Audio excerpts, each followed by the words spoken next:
اور بادشاہ نے حکم دیا کہ اسے میرے پاس لاؤ، میں اسے اپنا مصاحب خاص بناؤں گا۔ پھر جب ان سے گفتگو کی تو کہا کہ آج سے تم ہمارے ہاں صاحب منزلت ہو اور صاحب اعتبار ہو۔ یوسف نے کہا مجھے زرعی پیداوار پر مقرر کر دیجئے، کیونکہ میں حفاظت بھی کر سکتا ہوں اور اس کام سے واقف بھی ہوں۔ اس طرح ہم نے یوسف کو ملک مصر میں جگہ دی اور وہ اس ملک میں جہاں چاہتے تھے رہتے تھے۔ ہم اپنی رحمت جس پر چاہتے ہیں کرتے ہیں اور نیکوکاروں کے اجر کو ضائع نہیں کرتے، اور جو لوگ ایمان لائے اور ڈرتے رہے ان کے لیے آخرت کا اجر بہت بہتر ہے۔ اور یوسف کے بھائی کنعان سے مصر میں غلہ خریدنے کے لیے آئے تو یوسف کے پاس گئے، تو یوسف نے ان کو پہچان لیا اور وہ ان کو نہ پہچان سکے۔ اور جب یوسف نے ان کے لیے ان کا سامان تیار کر دیا تو کہا کہ پھر آنا تو جو باپ کی طرف سے تمہارا ایک اور بھائی ہے اسے بھی میرے پاس لیتے آنا۔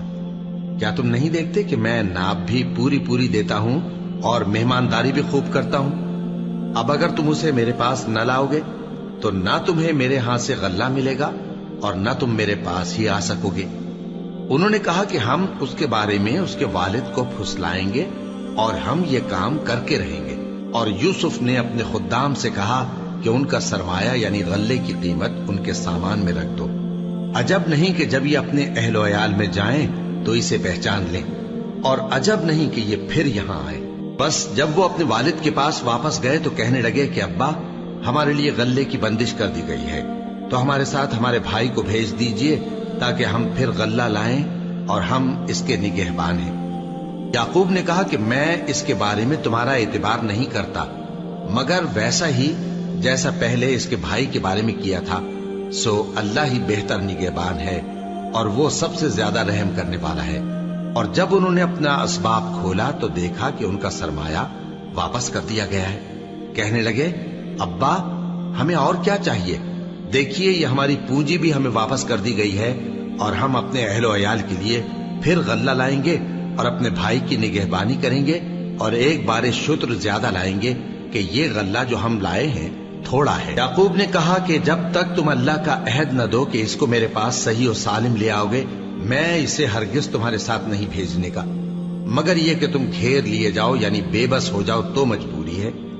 پس جب انہوں نے والد کو اپنا قول دیا تو یعقوب نے کہا کہ جو قول و قرار ہم کر رہے ہیں اس کا اللہ ضامن ہے، اور فرمایا کہ اے میرے بیٹو ایک ہی دروازے سے داخل نہ ہونا بلکہ جدا جدا دروازوں سے داخل ہونا، اور میں اللہ کی تقدیر کو تو تم سے روک نہیں سکتا۔